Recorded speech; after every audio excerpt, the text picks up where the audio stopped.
dia a todos.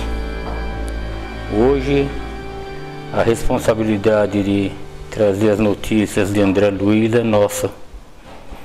E vamos dar continuidade no livro Obreiros da Vida Eterna, hoje iniciando o capítulo 14, prestando assistência. E André começa, falando assim, que meus companheiros de missão seguiam menos interessados em seguir o caso Dimas durante a noite. Inclusive Jerônimo, reservando-se para a continuidade do esforço no dia imediato, quando nos caberia transportá-lo até o abençoado abrigo de Fabiano. Então André diz que a equipe que estava assessorando Dimas na sua desencarnação estava descansando. Eu não sei se essa palavra é o correto a dizer, mas que o dia seguinte, aonde iam levá-lo ao abrigo de Fabiano. E ele continua, ele fala assim que não se verifica o mesmo quanto a mim, quanto a ele, André Luiz, Então André Luiz estava com interesse de saber mais, de aprender mais. Ele estava inquieto, ele não queria descansar, ele estava querendo mais. E ele continua: desembaraçando-me dos laços físicos no outro tempo, não conseguia efetuar considerações educativas para o meu acervo de conhecimentos. O choque sensorial no trânsito da minha personalidade, ainda desatenta às questões do Espírito Eterno, impedia minha análise minuciosa do assunto. Ele até então, André Luiz, não sabia nada do seu desenlace. Chegara a oportunidade de aprender a respeito, como se passa na hora da desencarnação, e depois também, que ele até então ele não tinha condição de saber nada disso. Agora, porém, a oportunidade poderia fazer-me mais luz em minha alma, quando a posição dos recém-desencarnados antes da inumação do envoltório grosseiro. Ele queria entender então esse mecanismo, o que acontece com o desencarnante, qual é o processo de toda essa evolução no transe. Então, expondo ao assistente o meu propósito de aprender, recebi dele a mais ampla permissão. Poderia visitar a residência de Dimas à vontade, lá permanecendo durante as horas que desejasse. Então foi uma vitória para André Luiz. Primeiro, que seria a primeira vez que ele sairia sozinho. Sempre algum espírito estava orientando, agora ele ia buscar conhecimento sozinho. Segundo, ele ia aprender sobre uma questão que ele tinha mais dúvidas, Então para ele foi muito bom. E o consentimento de Jerônimo enchia-me de prazer, não só pela ocasião de enriquecer-me na esfera prática, mas também porque o fato em si era bastante expressivo. Pela primeira vez, um companheiro de trabalho com autoridade suficiente concordava com meu desejo de humílimo operário. Então André estava muito agradecido mesmo, de ter conquistado esta liberdade, de ir sozinho, aprender, tirar dúvidas, Então ele conseguiu, com muito esforço, com muito trabalho, com muita dedicação, ele conseguiu essa emancipação. O consentimento, portanto, representava a preciosa conquista, constituía a liberdade instrutiva, com a responsabilidade de minha consciência e a confiança dos meus superiores hierárquicos. Jerônimo conhecia André Luiz há muito tempo, Sabia que podia contar com ele, por isso a permissão dada. Deixando a casa transitória em plena noite, vi-me em breve no ambiente doméstico, onde o amigo se desfizera dos elos da matéria mais espessa. Então, em poucos instantes, André se vê na casa de Dimas, para ajudar, aprender algum socorro e principalmente tirar suas dúvidas, né? Então ele estava na casa e André continua: entrei. A casa enchia-se de amigos e simpatizantes, encarnados e desencarnados. Não circulavam quaisquer serviços de defesa. Então, Dimas, na sua vida corpórea, tinha muitos amigos, trabalhou e ajudou muitas pessoas. Por isso a casa estava cheia e não tinha necessidade de qualquer serviço de defesa. Notei que havia trânsito livre pelos grupos de variadas procedências.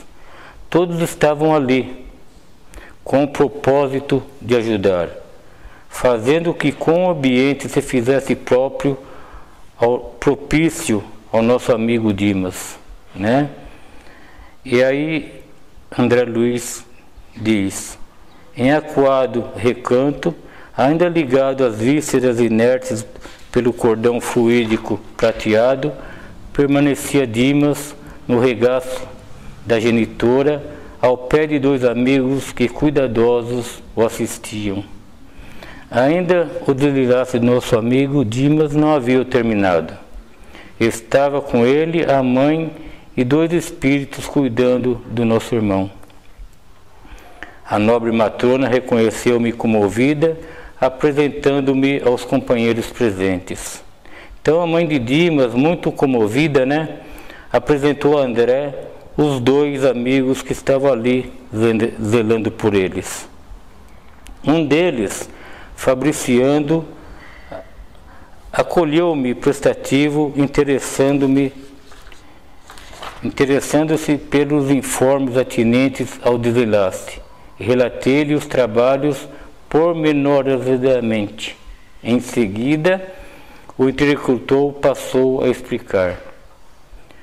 Fabriciano e André Luiz começaram a conversar e o André disse como sucedeu os trabalhos até ali. E Fabriciano continua: sempre tive por Dimas sincera admiração pelo proveitoso concurso que soube oferecer-nos. Integro a comissão espiritual de serviço que vem atendendo aos necessitados por intermédio dele nos últimos 6 anos. Foi sempre assíduo nas obrigações, bom companheiro, leal irmão. Então diz André que fazia parte da equipe de trabalho que Dimas desenvolvia aos irmãos necessitados, que eles trabalharam 6 anos consecutivos. Surpreso com as referências, indaguei: há desse modo comissões de colaboração permanente para os médiuns em geral? Olha a pergunta de André Luiz. Se for um bom médium, né, todos que trabalham no bem, com afinco, determinação e amor, temos proteção sim dos nossos irmãos espirituais, né? Todos nós que trabalhamos no bem, todos nós que tentamos sair de nós, fazer algo por alguém, nós estamos sempre assessorados. Aí André continua: não me reporto à generalidade, redarguiu o interlocutor, porque a mediunidade é título de serviço como qualquer outro. E as pessoas que pugnam pela obtenção dos títulos, mas desestimam as obrigações que lhes correspondem. Então, nem todos conseguem. Alguns ficam pelo caminho, pelas faltas que carregam, né? Pelas dificuldades que encontram. Então, nem todos conseguem. Gostariam, por certo, do intercâmbio com o nosso plano, mas não cogitam de finalidades e responsabilidades. Em vista disso, não se estabelecem conjuntos de cooperação para os médios em geral, mas apenas para aqueles que estejam dispostos ao trabalho ativo. Então, a fé, a perseverança, o amor ao trabalho no bem, tem que ser a bandeira do médium, né? Com humildade e determinação no trabalho, sempre assim. Ele continua: há muitos aprendizes que não ultrapassam a fronteira da tentativa e da observação. Desejariam um caminho bem aplainado, exigindo a convivência exclusiva dos espíritos genuinamente bondosos. Experimentam a luta construtiva por meio de sondagens superficiais e a primeira dificuldade abandona compromissos assumidos. Nós todos sabemos que não tem privilégios, né? Tem sim muita luta, muita dedicação, muitos esforços, principalmente ao que diz respeito à nossa reforma íntima. É um trabalho que não cessa, é um trabalho que temos de enfrentar, se quisermos trabalhar no bem. Trabalhar no bem não é uma coisa tão simples, exige muita coisa de nós. E para isso temos que nos preparar. E nem sempre as pessoas conseguem, né? Nem sempre nós conseguimos, né? Trazemos muitas coisas arraigadas dentro de nós. E às vezes nós nos perguntamos: será que eu consigo? Será que eu estou no caminho certo? O que eu devo fazer? Então é uma pergunta que precisamos estar atentos. A aquisição da fortaleza moral não prescinde das provas arriscadas e angustiosas. Entretanto, em face das exigências naturais do aprendizado, dizem-se feridos na dignidade pessoal. Então temos que ter cuidado com as adversidades da vida, né? Os melindres, senão não estaremos prontos para os trabalhos, né? Então a gente precisa ter muito cuidado com as adversidades da vida. Não suportam a aproximação de infelizes, encarnados ou desencarnados, estacionando a menor picada de dor. Para semelhantes experimentadores, seria extremamente difícil a formação de equipes eficientes prestativas do nosso plano. É difícil, né? Como o plano espiritual vai trabalhar com pessoas não preparadas, né? E temos que nos orientar no Evangelho do Nosso Senhor Jesus Cristo, saber que o trabalho no bem exige preparo e dedicação de nossa parte. Assim estaremos prontos para o trabalho. Alguns não se sabe quando estão dispostos a servir. Se recebem faculdades intuitivas, pedem a incorporação. Se contam com a evidência, querem a possibilidade de exteriorizar fluidos vitais para os fenômenos de materialização. Então, mais uma vez, né, temos que ter cuidado com o orgulho e a vaidade que ainda reside em nós. Vamos trabalhar com a aptidão que nos foi dado, cada um na sua área, fazendo o seu melhor. É isso que temos que ter em mente. Todos nós, temos aptidões.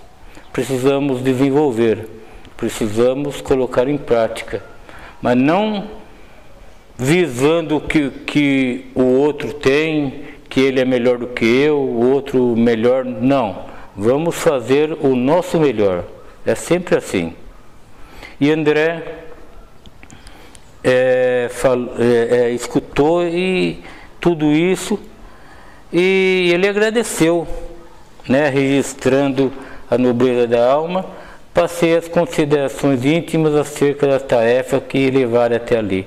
Então André Luiz agradeceu essas informações todas, muitas valiosas, mas ele mudou de assunto, né? Ele queria saber mais sobre a desencarnação do nosso irmão Dimas. Ele estava com sede de saber, né? Principalmente o que aconteceu com ele, que até então ele não sabia. Por que se formaram expedições destinadas a socorro de servidor que dispunha de amigos de tamanha competência moral? Então André Luiz ele percebeu isso, né? Com o desencarne de Dimas. E André estava curioso para saber por que tantos espíritos foram mobilizados naquele trabalho de desencarnação. Aí Fabriciano demonstrava elevada condição superior e evidenciando extrema cuidado e perspectiva. Antes que eu, André Luiz, fizesse qualquer pergunta inoportuna, ele acrescentou. Fabriciano, então, vendo que André Luiz estava ansioso, né, ele foi dizendo: não obstante nossa amizade ao médium, não foi possível acompanhar-lhe o transe.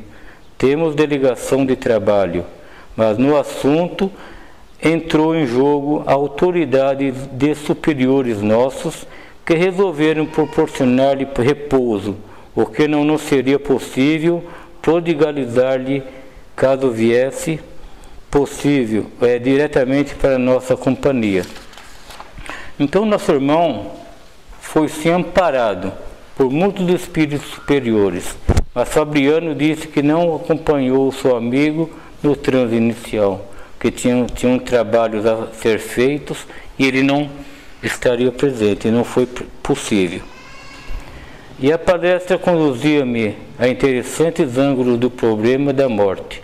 Seduzindo pelas considerações, interroguei sobre o que já sabia, mais ou menos, a fim de poder permanecer particularmente mais significantes.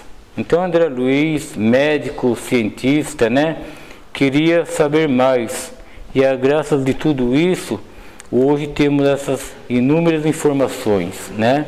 Então ele sempre foi assim, né? Sempre querendo saber mais, sempre buscando mais. Aí ele diz: nem todas as desencarnações de pessoas dignas contam com o amparo de grupos socorristas? André pergunta. Nem todas, ele falou. Cada caso é um caso, dependendo do merecimento de cada um. E nem todas, confirmou o nosso irmão Fabriciano. Todos os fenômenos da morte contam com o amparo da caridade e afeta as organizações de assistência indiscriminada. No entanto, a missão especializada não pode ser concedida a quem não se distinguiu no esforço perseverante no bem. Então, hoje sabemos que todos nós temos amparo, né, espiritual, dependendo da nossa conduta perante a vida. Nós teremos, né? Então, vai depender sempre da nossa conduta, da nossa vida, do nosso parecer. Todavia, objetei curioso, tangendo a corda que mais me interessava no assunto, não há casos de criaturas essencialmente bondosas que se libertam dos laços físicos, mais ou menos entrosados em comissões de serviço espiritual de natureza superior, sem que haja missões salvacionistas previamente designadas para socorrê-las? Sim. Há casos que não precisa de espíritos para ajudá-los. O espírito está, né, pronto no desenlace. Mas André Luiz queria saber mais, queria mais elucidações, né? E após breve pausa acrescentei para fazer-me mais claro. Vamos que Dimas estivesse em ligação entre com sua comissão de trabalho e desencarnasse sem o cuidado de um grupo socorrista. Seria deixado à mercê das circunstâncias? Será que é possível acontecer isso? Né? Vamos ver o que o nosso irmão Fabriciano tem a nos dizer sobre essa condição. Aí Fabriciano retrucou. Isso poderia acontecer, Fabriciano disse, né? Temos precedentes.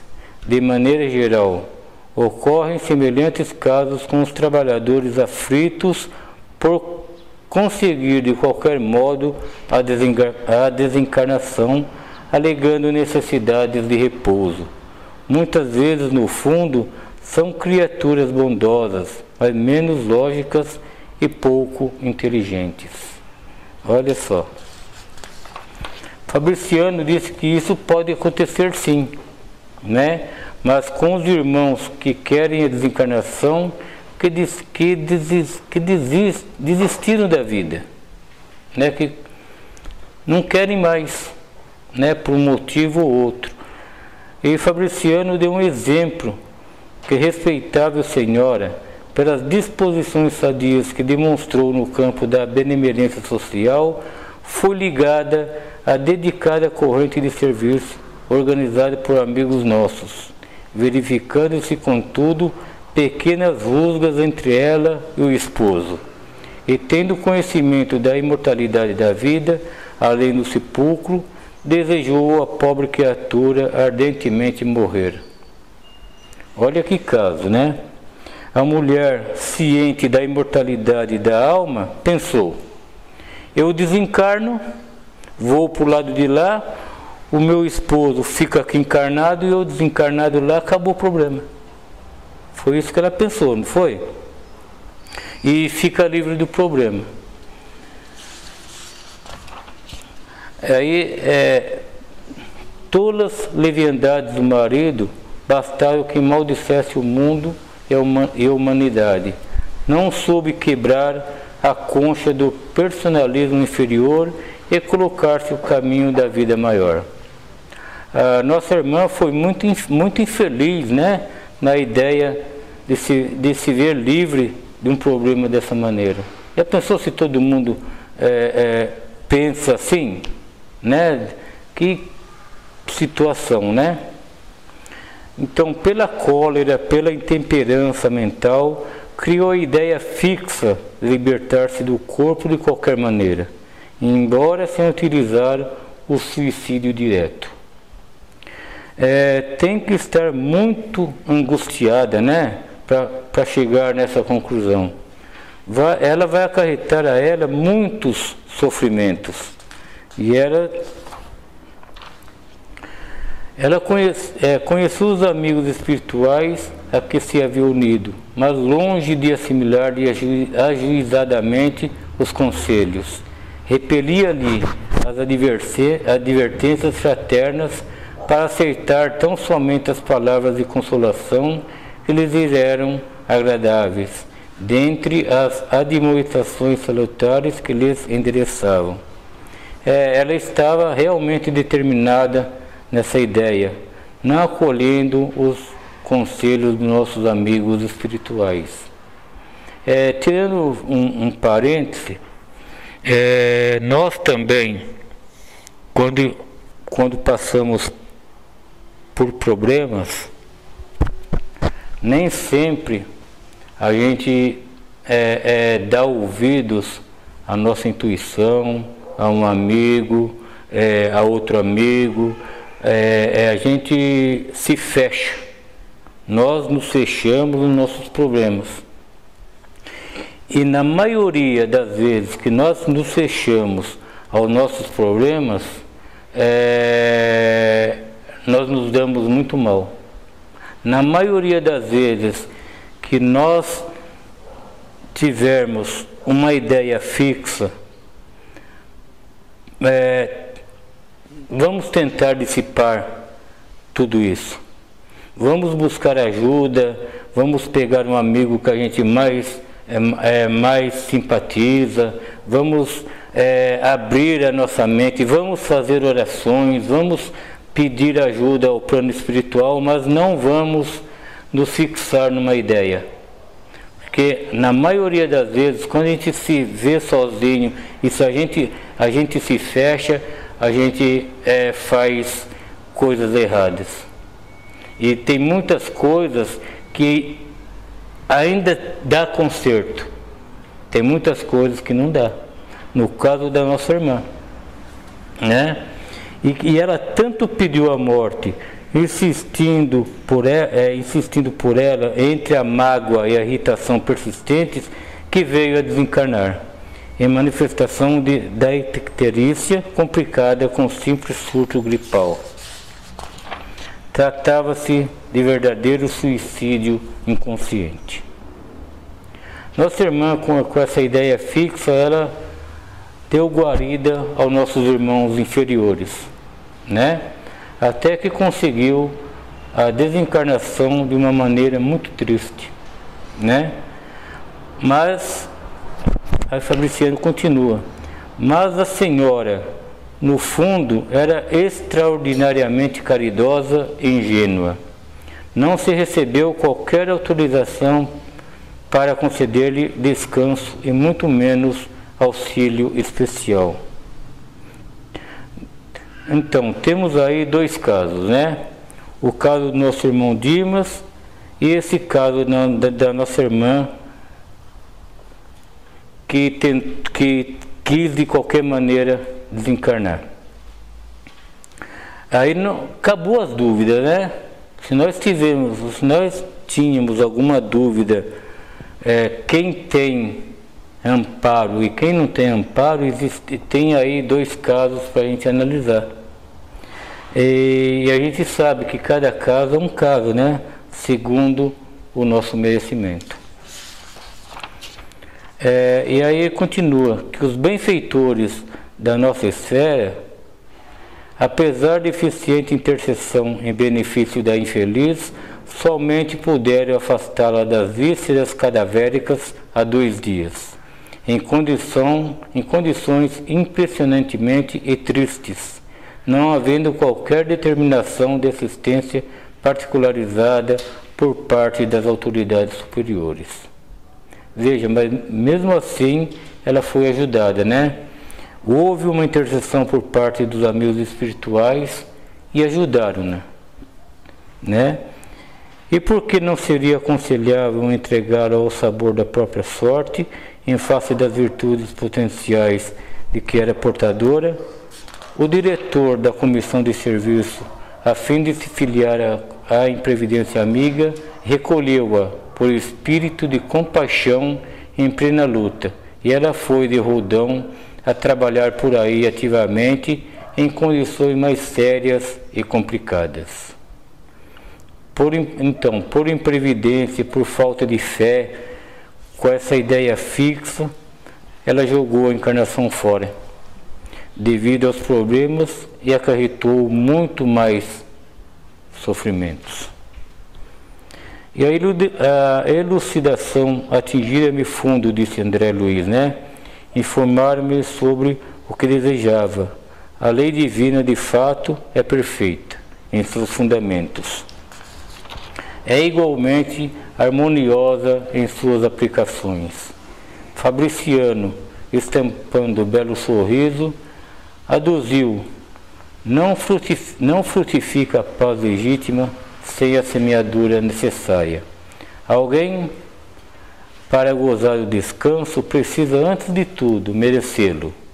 As almas inquietas entregam-se facilmente ao desespero, gerando causas de sofrimentos cruéis. Então precisamos ficar atentos sobre tudo isso, né? Precisamos bem viver para bem desencarnar. Muita paz a todos, que Jesus nos abençoe em nossa caminhada.